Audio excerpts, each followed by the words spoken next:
Good morning everyone and welcome back to ChessTrainer. Today's episode is a spicy one. We're going to talk about the secrets of chess masters, what these masters are hiding from us, and what we should do to improve.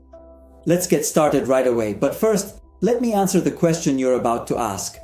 Aren't you a master yourself? So why don't you keep these secrets to yourself? No, I am a faithful teacher. Well, after this terrible introduction, I would say that we can start getting serious and starting from the first secret of the masters. The first secret is, well, more than a secret, let's say.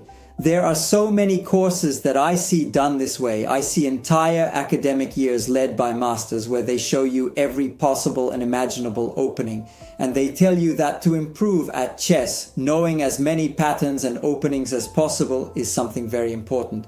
Otherwise, you can't get better. Well, this is actually a really big nonsense, and I'll explain to you why they tell you this. The truth is that doing a whole year of courses where you just show openings like this, 5 or 6 moves, is easy because as a coach, I don't even have to prepare lessons to explain what the themes of the Sicilian Dragon are or what the themes of the Sicilian Najdorf are. Maybe I've never played either the Dragon or the Najdorf, but as a coach, I more or less know what you need to do, right?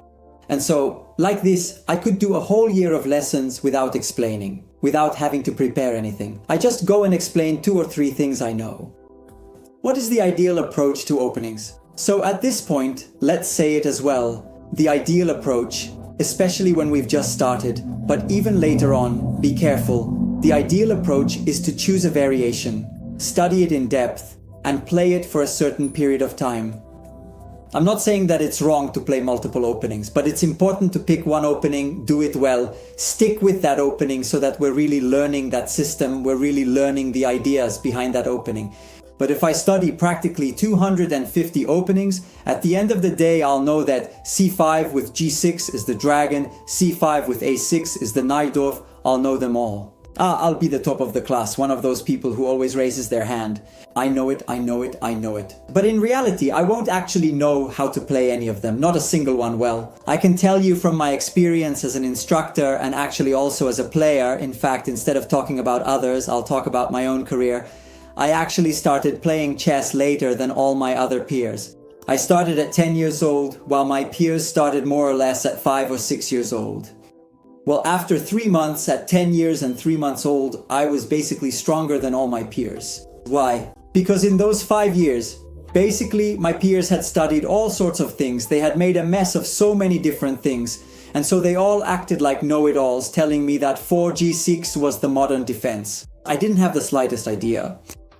But in those 3 months, I picked one opening, studied it thoroughly, along with, of course, many other things. And basically, when I went to tournaments, I knew how to play the variations well. I knew how to play the middle game that came from that opening well. My teammates knew a few moves here and there from everything, but in reality they didn't really know anything well, and that's kind of what happens. So yes, for general knowledge, looking at all the openings can be somewhat useful, but really spend very little time on it. Just enough to know 2 or 3 basics. And then, I strongly recommend, focus on one and study it thoroughly.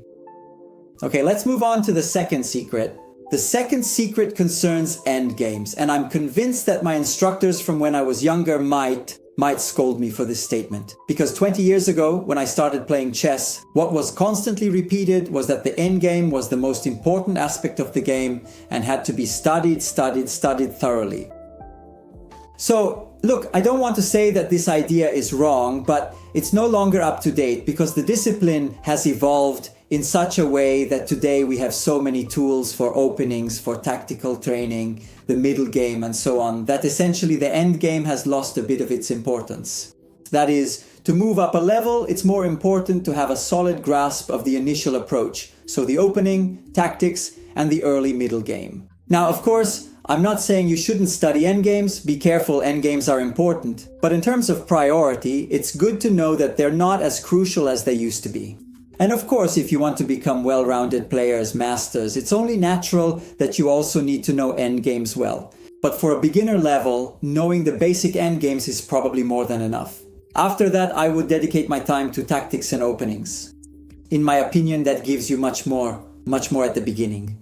So, My teachers will have to forgive me, but times have changed a bit, and today, if we don't know a couple of opening ideas, we really risk losing the game in just 10 moves. So basically, the idea is that we don't even make it to the end game. So to sum up, end games are important, but the game has, let's say, really modernized, and so we need to be strong in the opening phase, because the opening phase, whether you like it or not, already sets the game on certain tracks. If we get the game off to a good start for ourselves, pardon the pun, then obviously it will be easier for us ninjas. Of course, you can always lose, that's for sure, but it's one thing to start 2-0 up and another to start 0-2 down, as I always say when I use football metaphors. So let's move on to the third element of the endgame. The third of the endgames. Terrible today.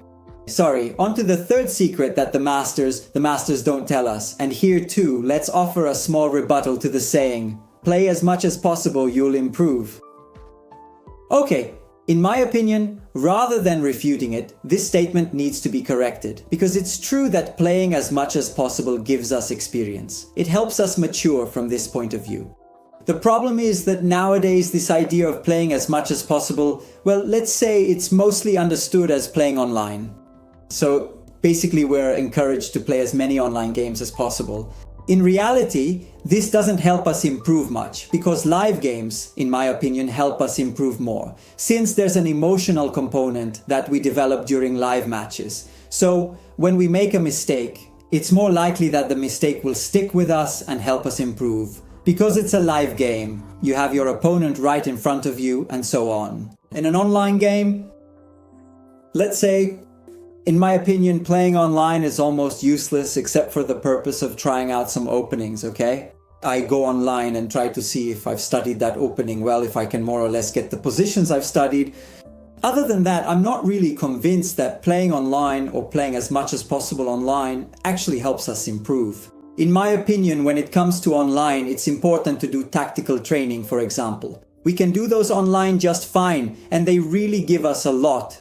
But for the rest, it's more important to play in live tournaments. So I know that there aren't always live tournaments near us, but whenever we find events close to home, or in any case, ones that are easy to play in and organize for, make sure to play them, because live games really do help us take a step up in quality. But be careful.